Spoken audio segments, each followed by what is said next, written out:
Hello my dear students, welcome to my channel Let's Build Concepts. Today we will discuss the topic polynomials. Okay, आज हम polynomials topic discuss करेंगे जिसमें कि हम बिल्कुल basic से स्टार्ट करेंगे, एकदम बेसिक से स्टार्ट करेंगे. ठीक है, हम हर एक चीज़ जो भी पढ़ेंगे उसका एक एक वर्ड का मीनिंग हमें पता होगा. ठीक है कि चलो अब हम पढ़ते हैं पोलिनोमियल्स. देखो पोलिनोमियल्स जैसे कि नाम से ही पता चल रहा है कि ये दो शब्दों से मिलकर बना है, टू वर्ड से मिलकर बना है. जैसे एक है पोली. पोली मीन्स क्या होता है? मैनी. एंड नोमियल्स. नोमियल्स मीन्स क्या होता है? टर्म्स. ठीक है, तो पोलिनोमियल्स क्या होते हैं? जो मैनी टर्म्स से मिलकर बनते हैं. ठीक है, अब उसके बाद की डेफिनेशन हम बाद में पढ़ेंगे. पहले आप सबको पता है कि टर्म्स हम किसे कहते हैं. टर्म्स हम देखिए, कोई भी एक्सप्रेशन है वो किससे बनता है, या कोई भी पोलिनोमियल, कोई भी एक्सप्रेशन जो है वो किससे मिलकर बनता है? टर्म्स से मिलकर बनता है. जैसे फॉर एग्जांपल कोई भी आप एक एक्सप्रेशन लिख लो, जैसे कि 9x² प्लस 70 है ना. 9x² plus 70. ठीक है, ये हमने एक एग्जाम्पल ले लिया किसी भी एक्सप्रेशन का. अब आपको यहाँ पता है कि ये टू टर्म से मिलकर बना है ना. First is 9x² and second is 70 है ना. तो 9x² किससे मिलकर बना है? 9 and x² and 70 into 1. Okay, तो ये क्या है? ये हमारे टर्म्स है. अब आपने एक बात देखी यहाँ पे कि जो हमारी टर्म है वो भी अपने फैक्टर्स से मिलकर बनी है ना. ये भी क्या होते हैं? टर्म भी क्या होती है? Product of its factors. Product of its factors. ठीक है, टर्म क्या होती है? Product of its factors. और क्या होता है कि टर्म्स पहले खुद फॉर्म होती है ना. पहले एक टर्म फॉर्म हुई 9x², फिर सेकंड टर्म फॉर्म हुई 70 है ना.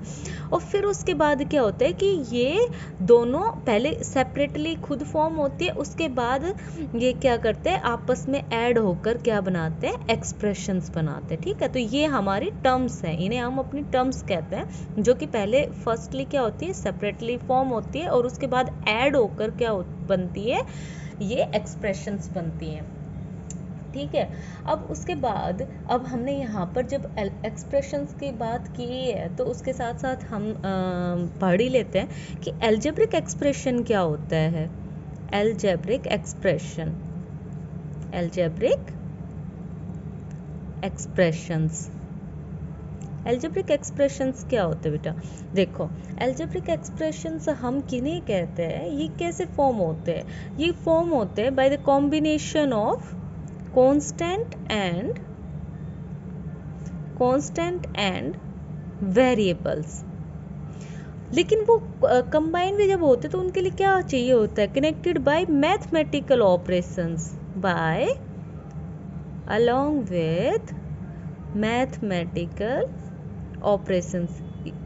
ये मैथमेटिकल ऑपरेशंस को यूज करके क्या होते हैं? कंबाइन होते हैं ना. और हम सबको पता है हमारे 4 बेसिक मैथमेटिकल ऑपरेशंस कौन कौन से हैं? Addition, subtraction, multiplication and division है ना. तो ये सब क्या होता है?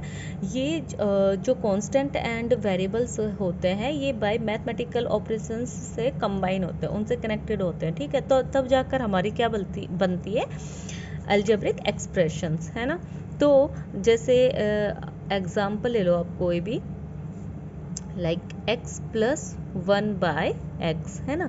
तो अब ये क्या है? ये हमारी एक टर्म है x, सेकेंड टर्म हमारी क्या है? 1/x. दोनों टर्म्स ने मिलकर क्या बनाया? एक्सप्रेशन बनाया है ना. और इनमें देखो, अगर हम इसमें कांस्टेंट की बात करें तो यहाँ पर कांस्टेंट क्या है? 1 है. 1 × x ही होता है ना. तो यहाँ पर कांस्टेंट क्या है? 1 है. और ये किससे कंबाइन हुआ है? प्रोडक्ट से, जो कि क्या है? एक मैथमेटिकल ऑपरेशन है ना. ये जो मल्टीप्लिकेशन की वजह से क्या है? कंबाइन है कांस्टेंट एंड वेरिएबल. और यहाँ पर क्या है? 1/x. ये डिवीजन से हो रहा है यहाँ पर. और आपस में ये किससे जुड़े हुए? एडिशन से है ना. तो ये सब हमारे क्या है? एल्जेब्रिक एक्सप्रेशंस है. ठीक है। अब आप मुझे ये बताओ, हमने बोला यहाँ पर एल्जेब्रिक एक्सप्रेशंस में कि algebraic expressions are the combination of constant and variables, है ना। तो आप अब चलो यहाँ करते हैं। आप सबको पता है कि कांस्टेंट क्या होते हैं। देखो बेटा, कांस्टेंट होते हैं कि जिनकी वैल्यू फिक्स होती है, quantity which have fixed value, quantity which have fixed value, है ना, जिनकी वैल्यू फिक्स होती है। जैसे एक एग्जांपल ले लो आप, 3, 9, 99, 200 एक्सेट्रा। अब आप सबको पता है कि इनकी वैल्यू जो है वो कभी भी चेंज नहीं होती, कभी भी, न टाइम के साथ न सिचुएशन के साथ।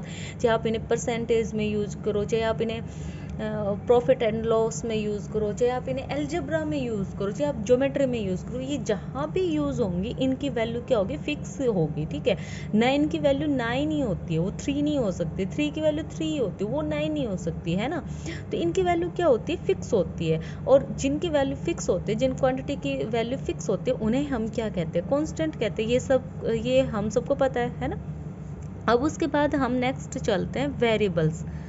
वेरिएबल्स क्या होते हैं, देखो, वेरिएबल्स हम किन्हें कहते हैं, जिनकी वैल्यू हमें नहीं पता होती है ना। और जैसे कांस्टेंट की वैल्यू फिक्स होती है हर सिचुएशन में, ऐसे ही वेरिएबल की वैल्यू क्या होती है बेटा, वो हमेशा चेंज होती है, मतलब वो चेंज हो सकती है ना। इनकी वैल्यू क्या होती है, लायबल टू चेंज होती है ना। ये सिचुएशन के हिसाब से चेंज हो सकती है ना।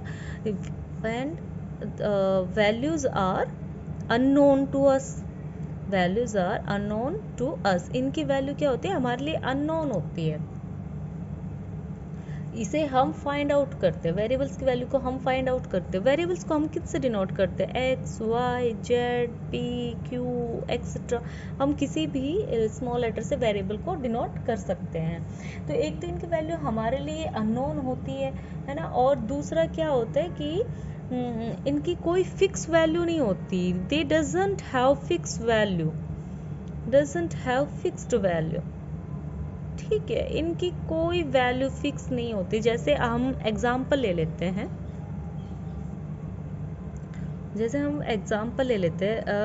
जैसे इक्वेशन होती है, इक्वेशंस में ही हमें वेरिएबल्स की वैल्यू का पता लगता है। तो हम कोई भी एक इक्वेशन ले लेते हैं ऐसे, जिसमें कि हमें वेरिएबल की वैल्यू निकालना हो। से 9x इज इक्वल टू 3। अब यहाँ पर वेरिएबल क्या है, x है ना। तो यहाँ से अगर हम x की वैल्यू निकालते तो क्या होगा, 9 इधर आएगा इक्वलिटी साइन के, तो 1/3 हो जाएगा, है ना, कैंसिल आउट होके। लेकिन अगर हम इसी 9x को 9 के इक्वल ही रख दे तो इसकी वैल्यू क्या आ जाएगी, यहाँ से x की वैल्यू 1 हो जाएगी, 9/9 है ना, तो 1 हो जाएगी। तो क्या हुआ, इसकी x की वैल्यू क्या है, सिचुएशन के हिसाब से चेंज हो रही है ना। x की कोई फिक्स वैल्यू नहीं है, तो इसीलिए हम इन्हें क्या कहते हैं, इसीलिए हम इन्हें वेरिएबल्स कहते हैं। और इनकी वैल्यू अननोन होती है, ठीक है, अननोन टू अस, ओके। तो कांस्टेंट वो होती है जिनकी फिक्स वैल्यू होती है, और वेरिएबल्स क्या होते हैं, जो कि चेंज होते रहते हैं, जो कि अननोन होते हैं, जिनकी कोई फिक्स्ड वैल्यू नहीं होती, उन्हें हम क्या कहते हैं, वेरिएबल्स कहते हैं। अच्छा, एक बात बताओ, हमने यहाँ पे इक्वेशन की बात की है ना। अब एक बात मुझे बताओ कि एक्सप्रेशन और इक्वेशन में क्या फ़र्क होता है, क्या डिफरेंस होता है ना। तो चलो हम पढ़ते हैं एक्सप्रेशंस और इक्वेशंस में।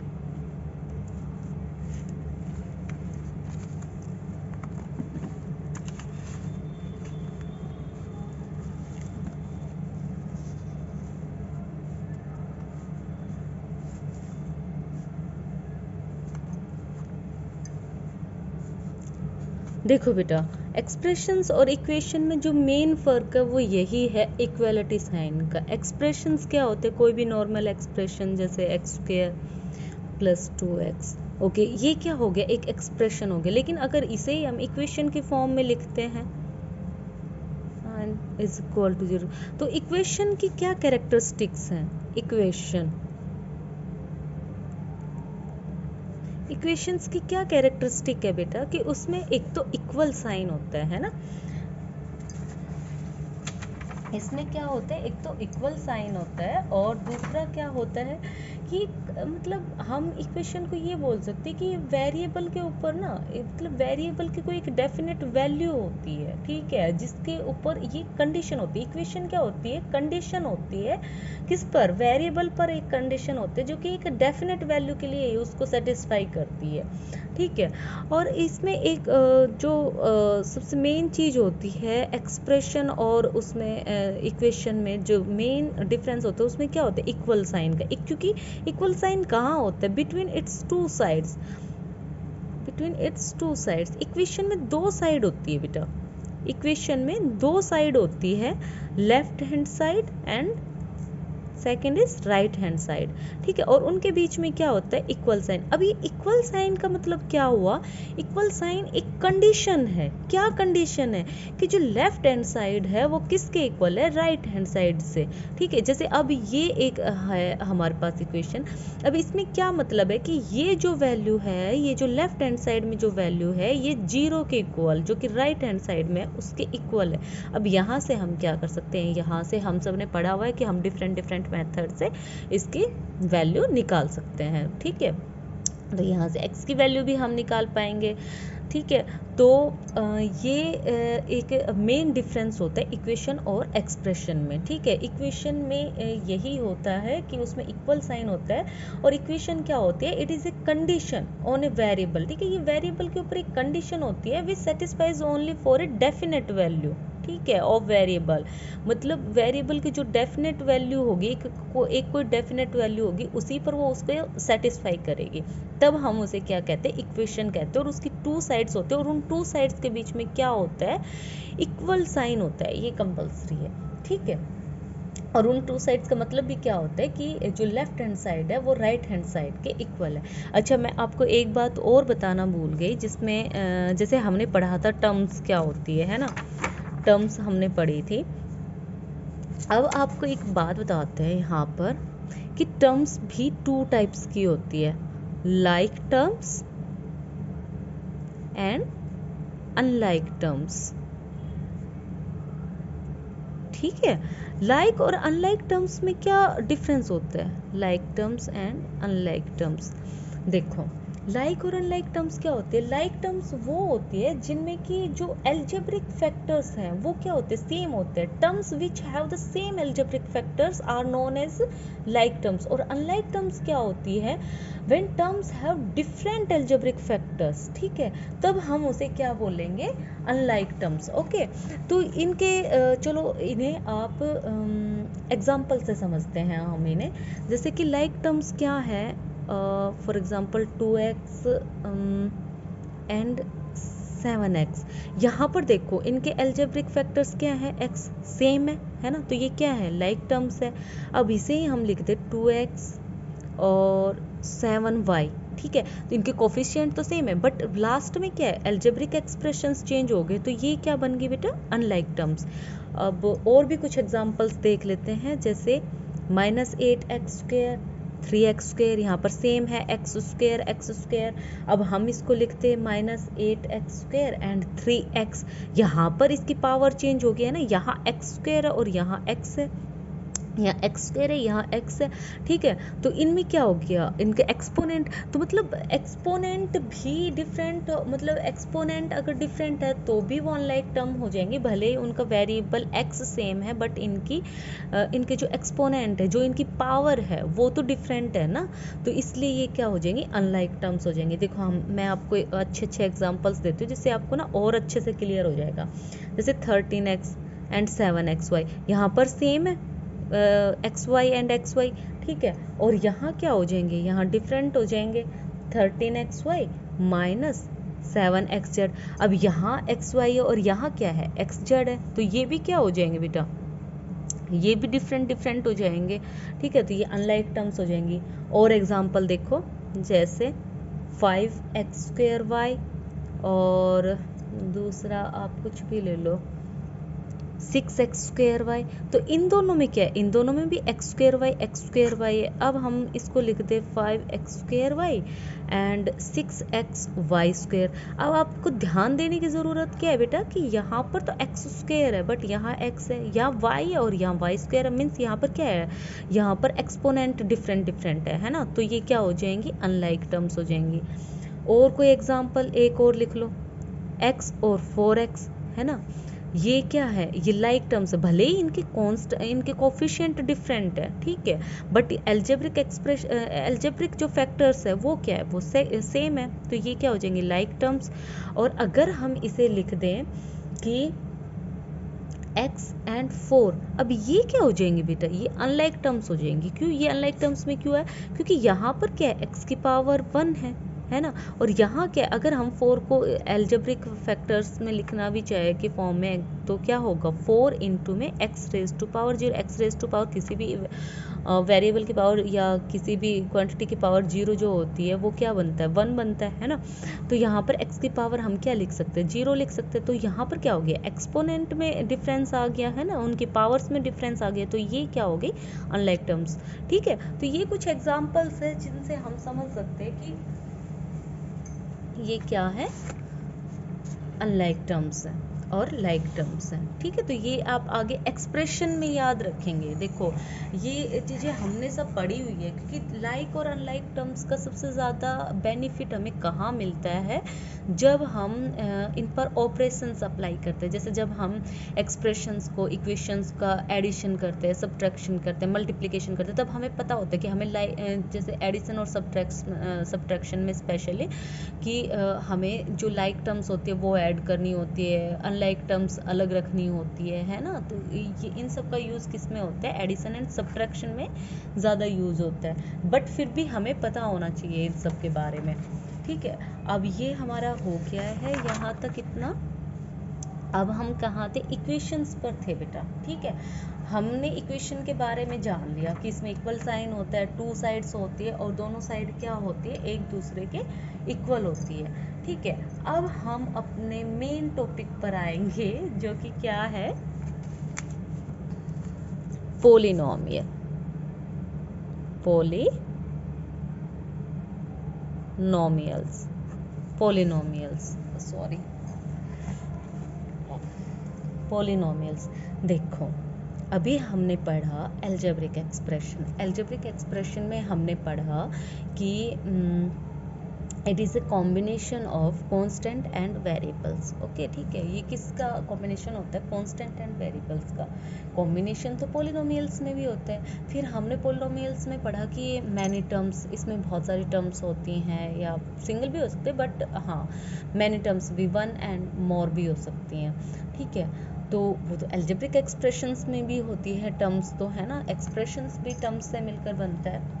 तो इसमें मेन डिफरेंस क्या है, जो एक स्पेसिफिक कंडीशन है वो पोलिनोमियल्स को एक्सप्रेशन से अलग करता है। और वो स्पेसिफिक कंडीशन क्या है, चलो आप इसकी ना डेफिनेशन ही लिख लो अच्छे से, उससे आपको ज़्यादा अच्छे से क्लियर हो जाएगा। ठीक है, अगर हम इसकी डेफिनेशन लिखें तो हम क्या लिखेंगे कि एन एल्जेब्रिक एक्सप्रेशन, देखो पोलिनोमियल जो होते हैं ना वो भी एल्जेब्रिक एक्सप्रेशन होते हैं। अभी हम आपको आगे बताएंगे कि एल्जेब्रिक एक्सप्रेशंस, हर एल्जेब्रिक एक्सप्रेशन पोलिनोमियल का होना ज़रूरी क्यों नहीं है। ठीक है, उसके अभी पहले कंडीशन जान लो आप इसकी डेफिनेशन में ही कंडीशन है, आपको वहीं से पता चल जाएगा कि पोलिनोमियल्स और एक्सप्रेशंस में क्या डिफरेंस है, पोलिनोमियल की क्या कैरेक्टरिस्टिक है। ठीक है, तो वही आप पहले लिख लो। So polynomial is an algebraic expression in which the power of variable, ठीक है, the power of variable is a whole number, or you can say that non-negative integer, non-negative integer, ठीक है। जो मान लो कोई एल्जेब्रिक एक्सप्रेशन है, उसमें उसको पॉलिनोमियल होने के लिए उसकी क्या कंडीशन है कि उस एक्सप्रेशन में जो भी वेरिएबल है उसकी पावर क्या होनी चाहिए बेटा, होल नंबर होनी चाहिए, ठीक है। या जिसे हम कहते हैं नॉन नेगेटिव इंटीजर। अच्छा, आप लोगों को पता है नॉन नेगेटिव इंटीजर क्या होता है? बच्चों को जीरो को लेके ना थोड़ा सा डाउट रहता है, तो देखो बेटा नॉन नेगेटिव इंटीजर क्या होता है, it is the union of क्या होता है, नेचुरल नंबर्स प्लस जीरो, ठीक है। नॉन नेगेटिव इंटीजर्स में क्या होता है, ऑल नेचुरल नंबर्स और जीरो, जिन्हें हम क्या बोलते हैं, होल नंबर्स बोलते हैं ना। होल नंबर वही होते हैं ना, all natural numbers plus zero including zero, okay. तो ये क्या होते हैं, उनकी पावर क्या होनी चाहिए, होल नंबर। देखो अभी आप हम एक एग्जांपल लेते हैं, एग्जांपल से आपको ज़्यादा अच्छे से समझ में आएगा। जैसे हमने कोई एग्जांपल लिया x² प्लस x, ठीक है, ये हमारी कोई एल्जेब्रिक एक्सप्रेशन है, ठीक है। अब देखो आप इसमें वेरिएबल है, ठीक है, ये टू टर्म से मिलकर बना है और इसमें वेरिएबल कौन सा है, x है, ठीक है। फर्स्ट टर्म में हम देखते हैं कि वेरिएबल की पावर कितनी है, 2 है, एक्सपोनेंट कितना है, 2 है। और सेकंड टर्म में एक्सपोनेंट कितना है, मतलब वेरिएबल की पावर कितनी है, 1 है। अगर कुछ नहीं लिखा तो उसका मतलब क्या होता है, यहाँ पर 1 होना, पावर 1 होना। तो 2 क्या है, होल नंबर है, और 1 क्या है, वो भी होल नंबर है ना। तो इसका मतलब ये क्या हो गया, ये तो पोलिनोमियल हो गया, ठीक है। अब हम एक और एग्जांपल लेते हैं, जैसे x² प्लस 1/x माइनस 2, ठीक है। अब ये देखो आप, देखो यहाँ पर कांस्टेंट क्या है, 1 है, यहाँ पर क्या है, यहाँ भी 1 है, 1 × 1/x माइनस 2, ठीक है। अब इसमें भी वेरिएबल क्या है, x है। अब ये 3 टर्म से मिलकर बना है, ठीक है। तो अब हम इसमें देखते हैं, फर्स्ट टर्म में वेरिएबल की पावर कितनी है, 2, जो कि एक होल नंबर है ना। अब सेकंड टर्म में आप ध्यान से देखिए कि यहाँ पर क्या है, यहाँ पर क्या है, 1/x, और 1/x का मतलब क्या होता है, x की पावर -1 है ना। x ऊपर चला जाएगा ना, उसकी पावर क्या हो जाएगी, -1 हो जाएगी। मतलब क्या हो गया कि इसकी पावर क्या हो गई, नेगेटिव इंटीजर बन गई, है ना। ये क्या बन गई, नेगेटिव इंटीजर, ठीक है। -1 क्या नहीं है बेटा, -1 क्या नहीं है, होल नंबर नहीं होता -1, क्योंकि होल नंबर क्या होता है, 0 से लेकर 0 1 2 3 अप टू इन्फिनिटी, ठीक है। 0 एंड ऑल नेचुरल नंबर्स क्या होता है, होल नंबर्स। बट ये तो नेगेटिव इंटीजर आ गया, तो इसका मतलब क्या हो गया कि इसकी पावर नेगेटिव चली गई। इसका मतलब क्या हो गया कि ये पोलिनोमियल नहीं है, क्योंकि पोलिनोमियल के लिए क्या कंडीशन जरूरी कि उसमें जिस भी टर्म में जितने भी वेरिएबल्स हो, उन सब वेरिएबल्स की पावर क्या होनी चाहिए, होल नंबर होनी चाहिए, तभी वो पोलिनोमियल बनेगा। तो इसका मतलब ये जो एल्जेब्रिक एक्सप्रेशन है वो क्या नहीं है, ये एक होल नंबर नहीं है, ठीक है। ये बात सबको समझ में आई। अब देखो, अब हम मतलब आप इसे ऐसे भी याद रख सकते हैं कि वेरिएबल की पावर ना वेरिएबल डिनोमिनेटर में नहीं होना चाहिए, क्योंकि अगर वेरिएबल डिनोमिनेटर में चला गया, इसका मतलब क्या हो गया कि उसकी पावर माइनस में चली गई, है ना, वो नेगेटिव इंटीजर बन गई, तो फिर वो पॉलिनोमियल नहीं बनेगा। एल्जेब्रिक एक्सप्रेशन में है, ये एल्जेब्रिक एक्सप्रेशन ये है, ठीक है, उसमें चलेगा डिनोमिनेटर में। लेकिन अगर किसी एल्जेब्रिक एक्सप्रेशन में वेरिएबल नीचे चला जाता है डिनोमिनेटर में, तो हम उसे पॉलिनोमियल नहीं कहेंगे, ठीक है। तो डिनोमिनेटर में अगर वेरिएबल है तो आप उसे देखते ही बोल सकते हैं कि ये पॉलिनोमियल नहीं है, ठीक है। अब आप देखेंगे कि देखो अभी लगता है कुछ ज़्यादा ही लंबा लेक्चर हो गया, बट फिर भी हम करेंगे, ठीक है।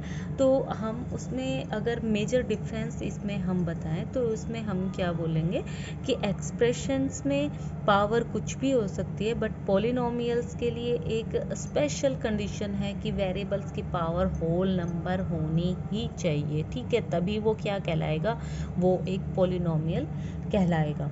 अब पॉलिनोमियल्स के आगे बहुत डिफरेंट टाइप्स होते हैं, वो हम कल पढ़ेंगे, लेकिन उससे पहले हम कुछ आप नोट कीजिए कुछ इम्पोर्टेंट चीज़ें। जैसे कि फर्स्ट इम्पोर्टेंट चीज़ क्या होगी, जैसे बेटा कोई कांस्टेंट है, ठीक है, अभी हमने ये पढ़ा, यहाँ से हमने क्या कंक्लूजन निकाला? यहाँ से हमने ये कंक्लूजन निकाला कि every polynomial is an algebraic expression. ठीक है, कि हर पोलिनोमियल जो है ना वो एक अलजेब्रिक एक्सप्रेशन होता है। ठीक है, अलजेब्रिक एक्सप्रेशन हम कहते हैं उसे combination of constant and variables. ठीक है, अलोंग विद मैथमेटिकल ऑपरेशंस। ठीक है, इसमें देखो कांस्टेंट है 1, वेरिएबल है, ठीक है, और ये मैथमेटिकल ऑपरेशन से क्या है, कंबाइन है। ठीक है, तो ये क्या बन गई, ये अलजेब्रिक एक्सप्रेशन बन गई। उसमें पावर चाहे कुछ भी हो, वो कंडीशन नहीं है अलजेब्रिक एक्सप्रेशन के लिए, इसलिए हम कह सकते हैं कि every polynomial is N algebraic expression. लेकिन इसका जो वाइस वर्सा है ना वो ट्रू नहीं है बेटा, उसका जो उल्टा है ना कि हर एक अलजेब्रिक एक्सप्रेशन पोलिनोमियल नहीं होता। जैसे हमने यहाँ देखा, ये अलजेब्रिक एक्सप्रेशन तो है ये पूरा, लेकिन ये पोलिनोमियल नहीं है, क्योंकि पोलिनोमियल के लिए कंडीशन होती है होल पावर की, वेरिएबल की होल पावर होना इम्पोर्टेंट होता है, तो यहाँ पर वो चीज़ नहीं है। ठीक है, तो इसका मतलब क्या हो गया कि हर एक पॉलिनोमियल अलजेब्रिक एक्सप्रेशन तो होता है, लेकिन उसका उल्टा हो ये जरूरी नहीं है। ठीक है, हर एक अलजेब्रिक एक्सप्रेशन पॉलिनोमियल नहीं होता। तो यहाँ से हमने ये कंक्लूजन निकाला। ठीक है, तो आप इसको नोट करके रख लेंगे।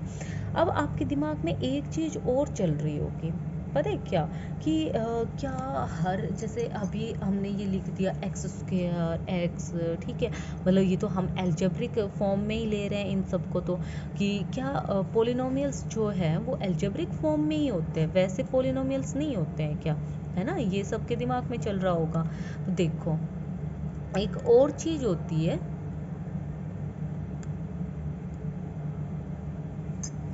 एक और चीज होती है बेटा, देखो जो कांस्टेंट है हमारे, ठीक है, हमारे कांस्टेंट है, फॉर एग्जांपल आप कोई भी एग्जांपल ले लीजिए, जैसे 9 ही हम एक एग्जांपल ले लेते हैं। ठीक है, ये हमारा एक कांस्टेंट है।